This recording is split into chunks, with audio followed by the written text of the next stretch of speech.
Guys, I was shocked to find out this lie. I mean, I can't believe that I have been believing this lie as long as I have. And this has to do with all of those children books that we read as a kid that lied to us about Noah's Ark, specifically how many animals actually made it into the ark. So for all of us, and I'm sure a lot of you that are watching, when you think of Noah's Ark, you think of two animals, two of each kind going into the ark. But this is actually not the case, and I have the verses to prove it.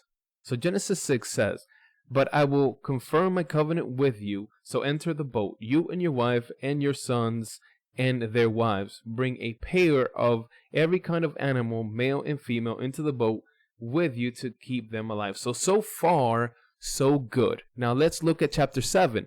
Chapter 7 says, "Take with you 7 pairs, male and female, of each animal I have approved for eating and for sacrifices, and take 1 pair of each of the others." So here we see in verse 2 that it says, "Take with you 7 pairs." So in reality, Noah didn't take just 2 pairs of every kind. He actually took 7. Now this makes me think of the lie that we all believed when it comes to Naruto. Now, when it comes to Naruto, the overarching theme of the anime is that as long as you're willing to do the hard work, you will succeed. But by the end of the anime, we find out that this is a lie. I mean, Naruto first was gifted with the 9-tailed fox.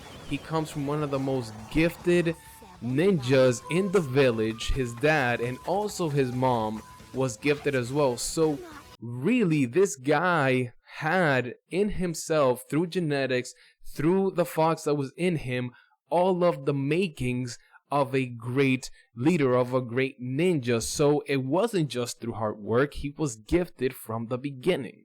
Now, when we understand this about Naruto, we start to look at the anime a little bit differently. And I think that us understanding that it was 7 pairs instead of 2 also gives us a different perspective of the story.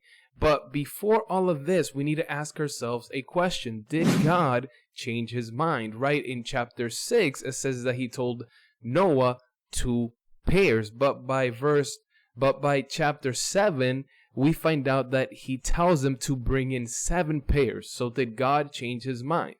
The answer here is no, and let me show you why.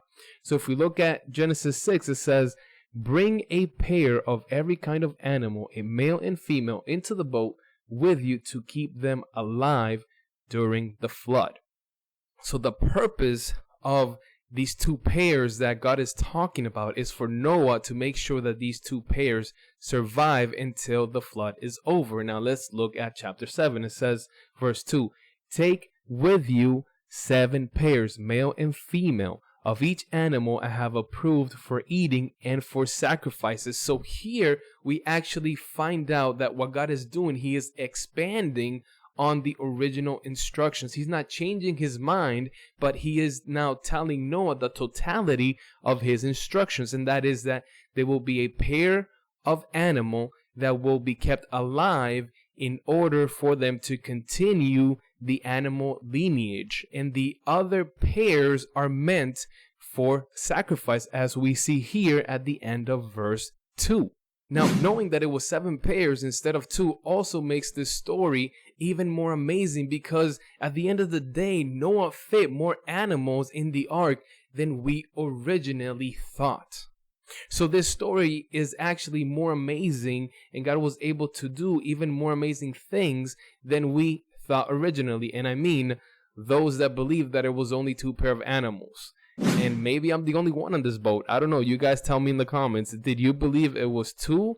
Or did you from the get-go knew that it was 7? Now, there's one last thing that I want to share with you. And these are the 2 major reasons why I believe this lie has been propagated for so long. The first one is a third culprit in the Bible. And this is in verse 9 in chapter 7, where it says, "They entered the boat in pairs, male and female, just as God commanded Noah." So when we read this verse, we get a sense that, again, it was only 2 pairs, so this could have added to the confusion. But if we look at a different version, and this is why it is important for us to look at different versions of the Bible. For example, the NIV says, male and female came to Noah and entered the ark as God had commanded Noah.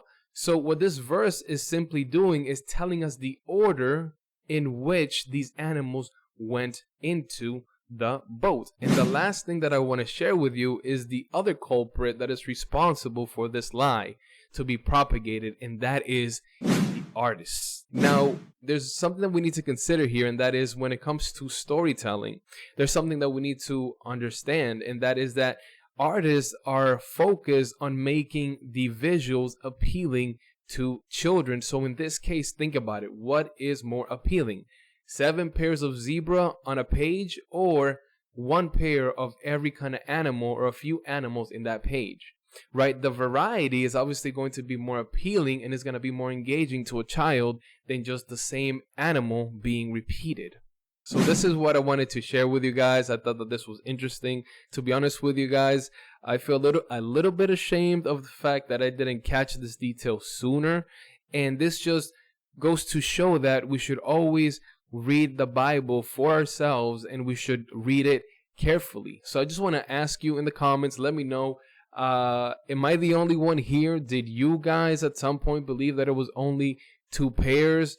Did you guys go as long as I did without knowing this? So let me know in the comments. And as always, I just want to remind you that we must persevere.